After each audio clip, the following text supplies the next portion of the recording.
liegt es daran, dass wir über jeden Bau jahrelang, ja schon fast jahrzehntelang gestritten wird. So war es doch auch bei der Turnhalle, bei der Kuckucksache. Und da hat man damals nicht mal lauter Streiterei über 6, dass der bloß nicht lang und einfach baut. Darum geht der Fahrstuhl auch nicht bis ganz oben. Du kannst vom ersten Stock ins Erdgeschoss fahren, aber in die Halle, wenn du nächst kannst du jetzt 2 Meter lang. Gut, dass die Schulpläne erst einmal auf Eis sind. Ja, gehen wir wieder zum Dorfplatz. Der ist so schön, gell? Der ist auch so schön. In der Mitte steht ein trockener Brunnen, auf die Parkbank und kann ab und zu ein paar Daumen. Und einmal alle paar Jahre stellen wir da einen Weibermann. Sonst ist das ein toter Pflege in unserer Ortschaft. Belebung Mangelware. Das Einzige, was am Dorfplatz wirklich besucht wird, ist die Bücherei und der Alibaba. Vielleicht könnte man in der Bücherei noch einen Kellerbau einrichten, das war noch. Na ganz ehrlich, warum macht man zig Ausschreibungen und am Schluss dann eben nichts zu machen? Dann geht es so hinaus wie im Rathaus vom Richterrichter. Das ist jetzt grüne Wiese, auch schön. Billiger wird der Bau auch nicht, wenn man 5-mal verschirmt. Ein wahres Ortszentrum ist der Dorfplatz jetzt aber auch nicht. Mein Vorschlag vorhin, mit der Verkirchener Friedensstadt, wenn die Frau eigentlich sieht sich schon. Jetzt, wenn sie mit Verkirchener fahren, das war doch ein Anfang. Das Wetter ist immer bildlich vor. Die neu geschaffene Ilse Eigner Friedensstatue, eigens vom Kammerlord Beppe gegossen, überstrahlt in ihrer Herrlichkeit den Anbau ans Büchereigebäude.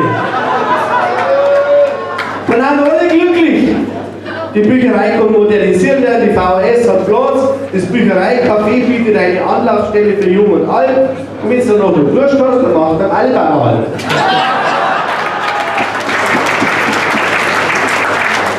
Und wenn man mal ehrlich hat, ist es nicht gescheiter, einen toten Dorfplatz zum Beleben, als die Dorfmitte zu begraben. Ich hätte noch einen Vorschlag für euch. Auch wenn das Zusammenhocken in die Ortsräte. Und bei uns hat schon bald jede Wohnsiedlung einen eigenen Ortsrat. Wenn das Zusammenhocken so schön ist. Wir haben doch in unserer Gemeinde eine ganze Handvoll Vereine, oder? Hans, wie viele Vereine haben wir? Ja, schau. So. Eine ganze Hand, über 100. Ja, schau, über 100. Jeder Verein hat einen Vorstand. Warum ist es nicht möglich, dass man alle Vorstände aller gemeindlichen Vereine zu einem Bürgerrat der Gemeinde zusammenbringt? Schließlich sind die Vorstände von den Vereinen von einem nicht unerheblichen Teil der Gemeindebürger gewählt. Das Schöne ist, da ist jung und alt beieinander. Nicht so, wie der Herr Haufen gemeint hat, nur eine Handvoll Senioren.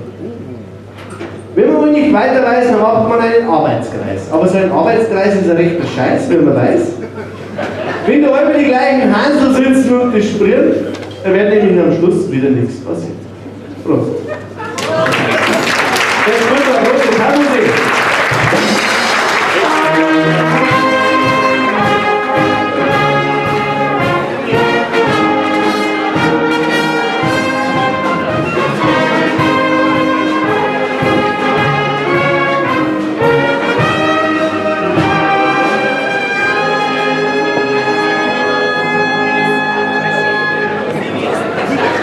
Jetzt kommt was.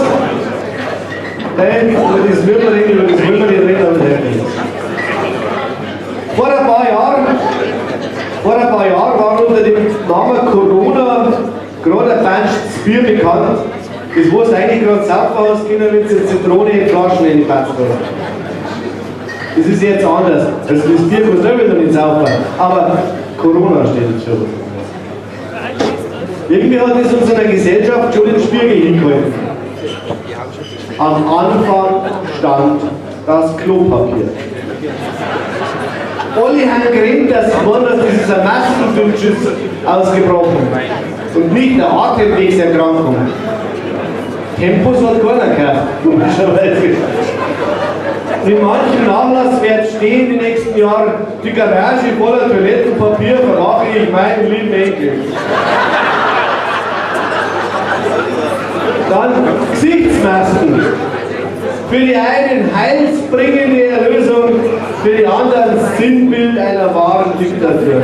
Nein, ich trage keine Maske nicht. Meine Maske trage ich nicht. Und irgendwie was vom Suppenkasperl. Ich glaube, dass der am Schluss hier war, gell? Na, es ist weitergegangen, Ausgangssperre, Kontaktverbot, wie groß war die Not? Hat man sich nicht alles zum Helfen gewusst. Und in den Nachrichten ist über Ausgangssperren in der ganzen Welt berichtet worden. Aber wir haben eine Diktatur. Ob es zu dem Zeitpunkt richtig war, das weiß ich nicht. Aber wenn man es nicht gemacht hätte, war hinterher genauso umgekehrt geprüft worden, dass man es verpennt hat. Aber der Sitznachbar von gestern, der Herr Aiwanger, hat ganz nervöse Zuckungen gekriegt, wo die Verkaufszahlen der Autobauer eingebrochen sind. Und da hat der Aiwanger einschreiten müssen und hat eine grandiose Rede gehalten, bei der hat er erklärt, dass die Öffnung der Altersheime so wichtig war. Weil er hat gemeint, wenn man Oma wieder im Altersheim besuchen darf, dann kauft man sich ja wieder ein neues Auto. Und weil es noch nicht lang hat, hat er gleich hinten nach seine Theorie zum Biergarten hinten nachgeschoben. Das war schon nah dran am Stolperstein Transrapid. Wenn 6 bis, ich hab's dabei, gell? Ich hab's Zitat dabei. Wenn 6 bis 8 Leute, jeder mit seinem Kumpel kommt, dann kann der sich natürlich jeweils mit seinem Kumpel, der seine Bezugsperson ist, an einen Tisch setzen. Und mit 1,50 Meter Abstand sitzt der nächste Kumpel mit seinem Kumpel. Aber sie können nicht 6 mal 2 an einem Tisch sitzen, weil nicht mal die ersten 6 an einem Tisch sitzen dürfen. Und zu den anderen ist jeweils 1,50 Meter Abstand zu halten. Wenn der Tisch irgendwo 15 Meter lang ist, dann können im Abstand von 1,50 Meter immer die Pärchen gegenüber sitzen. Hubert Aiwanger, Freie Wähler.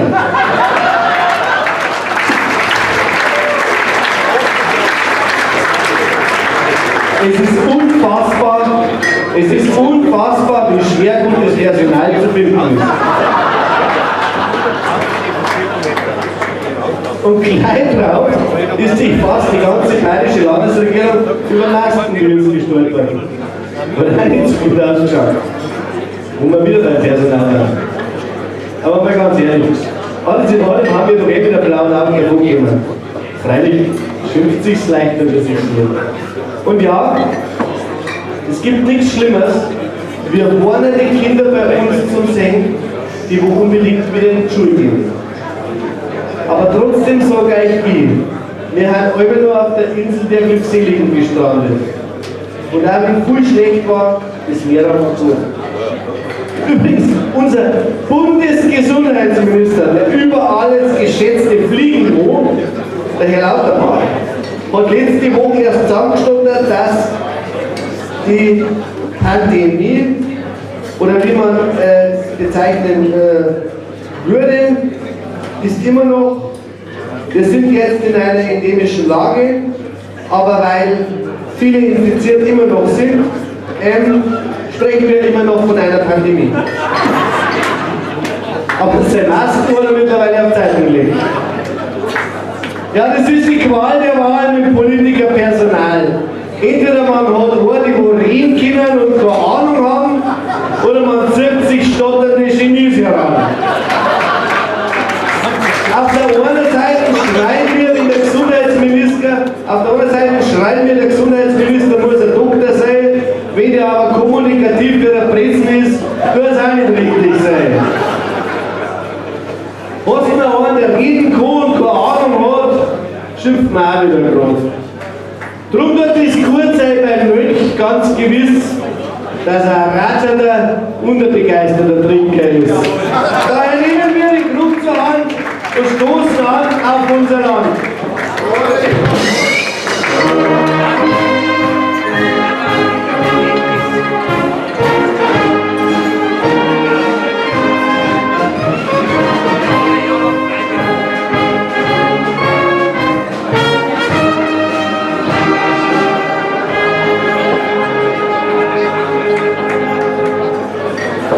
Ja, aber gehen wir zum nächsten Drama.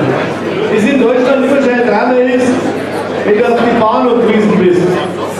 Und mit der Pandemie und Benzinknappheit den großen Wurf gesehen, schnell hat es für ein 9-Euro-Ticket gegeben. Die Züge waren auf einmal besser geholt, aber scheinbar war das nicht das, was man eigentlich wollte. Wo es darum gegangen ist, ob das nicht was war für die Zukunft, so ökomäßig toll und so weiter, ist gleich gestritten worden, das geht nicht.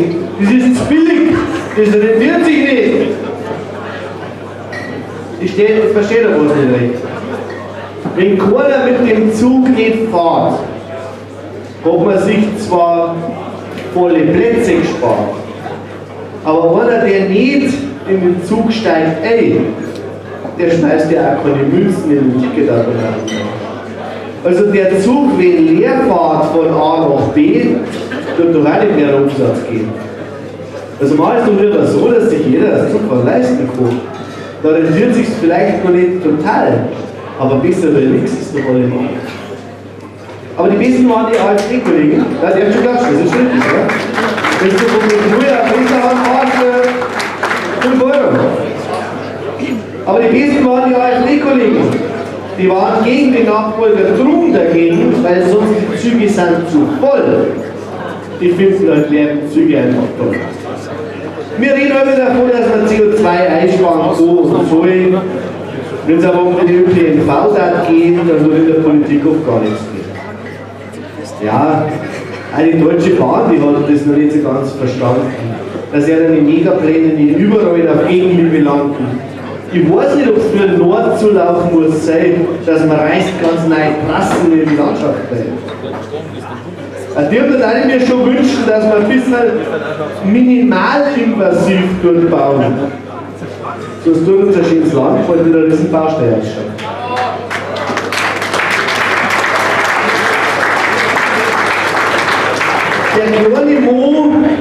Der kleine Mo, der Co. Für Gartenzaunenantrag reichen ein und andere reißen ganze Ortschaften für ihre Pläne ein. Das passt nicht zusammen, versteht das halt. Dem Bürger mancher Bau nicht gefällt. Ja. Hänschen klein, ging allein in die weite Welt hinein. Stock und Hut steht ihm gut, ist noch wohlgemut. Ja, Hansi, pass bloß auf. Nicht, dass hinterher weißt, was Hans nicht kann, kann Hänschen nicht mehr. Ich hoffe, du hast dir das gut überlegt. Und ich hoffe noch mehr, dass die vermeintlich jetzt unterstützen, dir nicht hinterher das Hacke ins Kreis erinnern.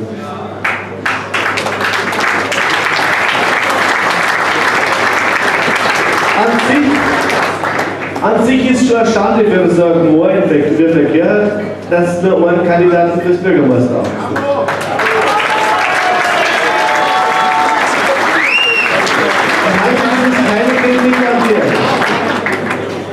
Ich frage mich nur, warum ist das so? Geht das so warm und gemütlich oben bei uns? Alle Dinge nur an die Sache, keiner an den eigenen Vorteil oder an den Vorteil der eigenen Fraktion. Hansi, passt bloß auf. Es gab schon andere, von denen man gemeint hat, sie werden eine Hand gucken. Und wo sie es noch nicht waren, waren sie dann gleich nicht mehr ganz so gern gesehen. Sei immer auf der Hut, dass die Leute, die vermeintlich hinter dir stehen, nicht einmal mehr an deinem Stuhlhack sagen. Man kann nur vermuten. Ja? Man kann nur vermuten, warum manche Fraktion keinen Trainer geschickt hat. Aber ich sage dir eins, die nächsten 2 Jahre entscheiden darüber, ob du einen Pensionsanspruch als Bürgermeister haben willst. Ich schaue auf zu deinem Schutzengel und hoffe, dass er heute an deiner Seite steht. Wenn der Wind im Kirchner Rathaus schwarze Wolken zurücklässt. Und dann sage ich euch jetzt auch gleich.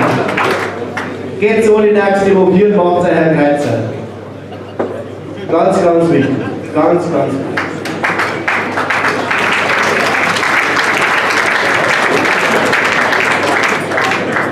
Hansi, Fong. Was habe ich mir bei der Fongerturnhalle so zusammengereimt in den letzten Jahren? Aber die Nummer habe ich gemeint, sie war nicht wahr.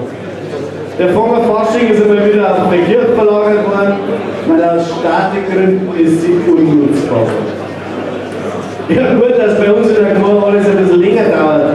So auch bei Entscheidungen über marode Bauten. Lustig ist es aber schon, dass man einmal ein Gebäude mit einem Betrag unter 5 Millionen retten kann. Da wird jetzt beim Wirt einfach ein Schachtel Schrauben gestellt. Beim Wirt wird jetzt einfach ein Schachtel Schrauben gestellt und Schlag auf Schlag. Und wenn man sich nicht glauben mag, dann traut man alle Spacks in die Finger rein und schon kommen wir wieder die Halle rein. Vielleicht sollen bei uns das meine ich schon sich öfter nehmen, die Praktiker zu manchen Sachen an. Schauen wir mal, wie es in 2 Jahren wird sein, ob die Faschingsprinzen gehen wieder in die Wagener Halle. Die Halle, die ist schön und fein, ist dort nicht nur die Finger frei. Wenn es anders war, weil sie wirklich alle haben, wir nehmen unseren Krug zur Hand, die Musik hebt die Fläche an und stimmt in unser Prosit an.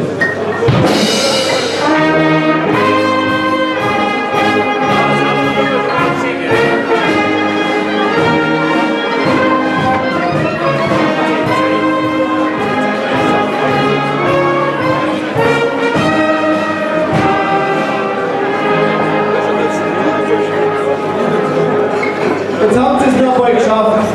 Das wird ein bisschen muss, kurz nach Hause und zusammenzwicken, gleich habt ihr es geschafft. Ja, der Taxi ist nicht gesagt, 5 Seiten haben wir noch. Liebe Feldkirchner, wie ist der Hammer? Herr Runner, Fogner, Feldolinger und alle anderen. Wir kennen trotz aller Bleckerei, Schimpferei und Närglerei froh sein, dass wir an dem Fleckerl wohnen dürfen, an dem, wo wir wohnen.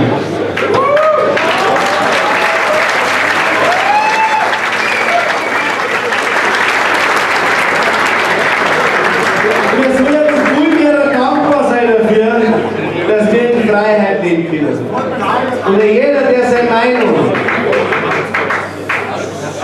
seine Meinung, sein Schmalz, seine Zeit und was er immer in unser Miteinander investiert, der gehört viel mehr geschätzt. Gerade noch die letzten Jahre, ob es beim Mithelfen wegen der scheiß Pandemie war oder jetzt im letzten Jahr beim Unterstützen von den Leuten aus der Ukraine. Auch von Verkehrs Pankratz, stellvertretend sage ich jetzt dir und am Lied, vergelt's Gott. Aber auch alle anderen, die gespendet haben, Wohnraum hergegeben haben oder irgendwie geholfen haben, genauso soll das sein. Heute spielen wir zusammen.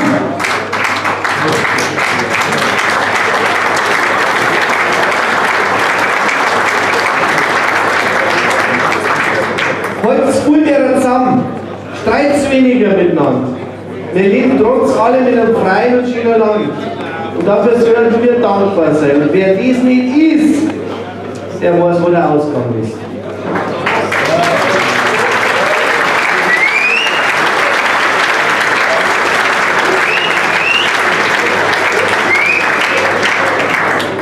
Lieber Hans, ich möchte die letzten Sätze dafür nutzen, zum Verkehrskontroll.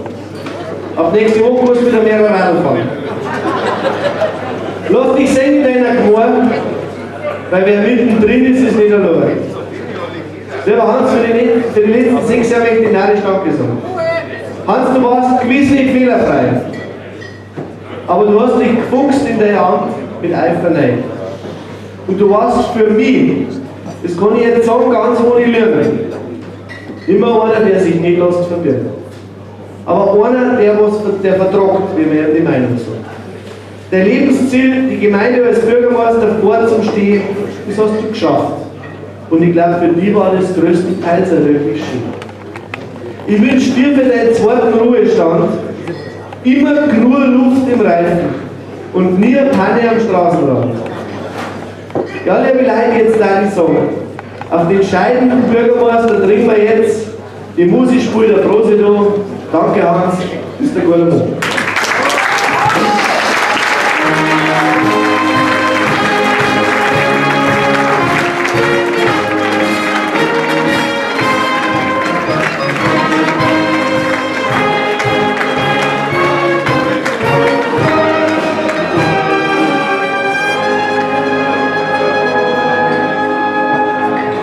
Ja, Hansi, das ist schon nicht